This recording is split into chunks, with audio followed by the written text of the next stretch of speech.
بسم اللہ الرحمن الرحیم۔ رمضان کے روزوں کی فرضیت قرآن مجید سے ثابت ہے۔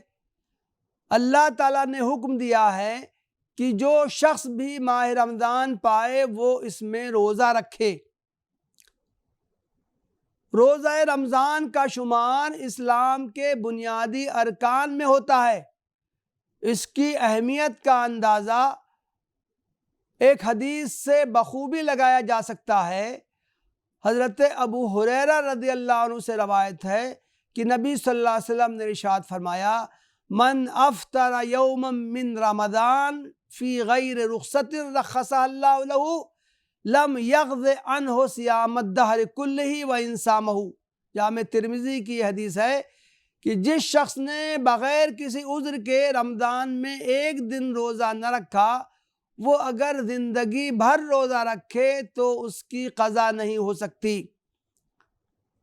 اس حدیث کو علامہ البانی نے ضعیف قرار دیا ہے۔ امام بخاری نے اس کو اپنی صحیح میں کتاب الصوم باب اذا جامع فی رمضان کے ترجمۃ الباب میں نقل کیا ہے۔ اس میں فی غیر رخصت کی جگہ من غیر عذر ولا مرض کے الفاظ آئے ہیں۔ لیکن اسلام دین فطرت ہے، اس نے انسانی کمزوریوں اور معذوریوں کی بھرپور رعایت کی ہے۔ چنانچہ روزے کو فرض قرار دینے کے معنی بعد یہ صراحت کر دی گئی ہے، فَمَنْ كَانَ مِنْكُمْ مَرِيضًا أَوْ عَلَى سَفَرٍ فَعِدَّةٌ مِّنْ أَيَّامٍ أُخَرَ، سورہ البقرہ آیت نمبر 184، کہ اگر تم میں سے کوئی بیمار ہو یا سفر پر ہو تو دوسرے دنوں میں اتنی ہی مقدار پوری کر لے۔ اگلی آیت میں پھر اسی ٹکڑے کی تکرار ہے۔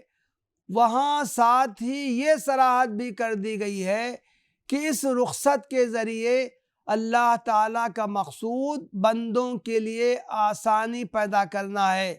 اللہ تعالیٰ کا ارشاد ہے، یرید اللہ بکم اليسر ولا یرید بکم العسر، یہ سورہ البقرہ کی آیت نمبر 185، کہ اللہ تمہارے ساتھ نرمی کرنا چاہتا ہے، سختی کرنا نہیں چاہتا۔ مریض کی 3 حالتیں ہیں۔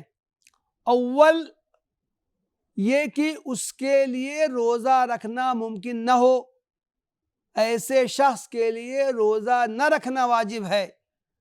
دوم یہ کہ وہ روزہ رکھ سکتا ہو لیکن اس صورت میں اس کے مشقت میں پڑنے اور ضرر لاحق ہونے کا ظن غالب ہو، ایسے شخص کے لیے روزہ نہ رکھنا مستحب ہے۔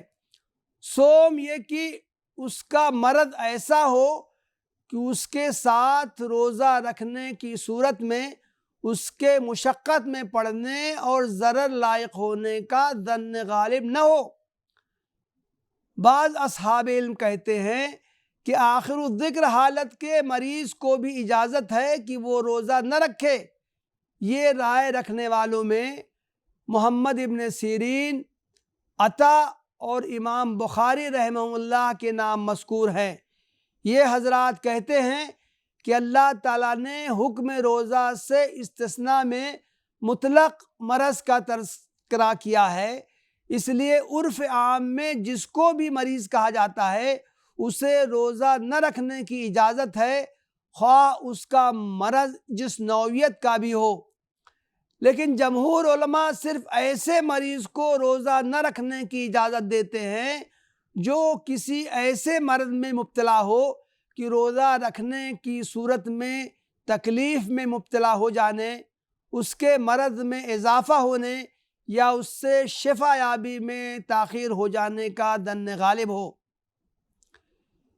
علامہ ابو بکر جساس رازی حنفی رحمہ اللہ نے مختلف فقہا کے اقوال نقل کیے ہیں کہ روزہ نہ رکھنے کی اسی صورت میں اجازت ہے جب ضرر لاحق ہونے اور مرض بڑھنے کا اندیشہ ہو۔ دلیل میں انہوں نے ایک صحابی حضرت انس ابن مالک کعبی قشیری رضی اللہ عنہ سے مروی ایک حدیث پیش کی ہے کہ نبی صلی اللہ علیہ وسلم نے فرمایا ہے، اللہ نے مسافر کو نماز میں قصر کرنے اور روزہ نہ رکھنے اور حاملہ اور مرضعہ یعنی دودھ پلانے والی عورت کو روزہ نہ رکھنے کی اجازت دی ہے۔ یہ سنن ابو داؤد میں یہ حدیث آئی ہے۔ اس سے وہ یہ استدلال کرتے ہیں کہ حاملہ اور مرضعہ کو یہ رخصت اس وجہ سے دی گئی ہے کہ روزہ کی صورت میں انہیں اور ان کے بچوں کو ضرر پہنچنے کا اندیشہ ہے، اس لیے جو لوگ ان کے حکم میں ہوں ان کے لیے روزہ نہ رکھنے کا جواز اندیشہ ضرر سے متعلق ہوگا۔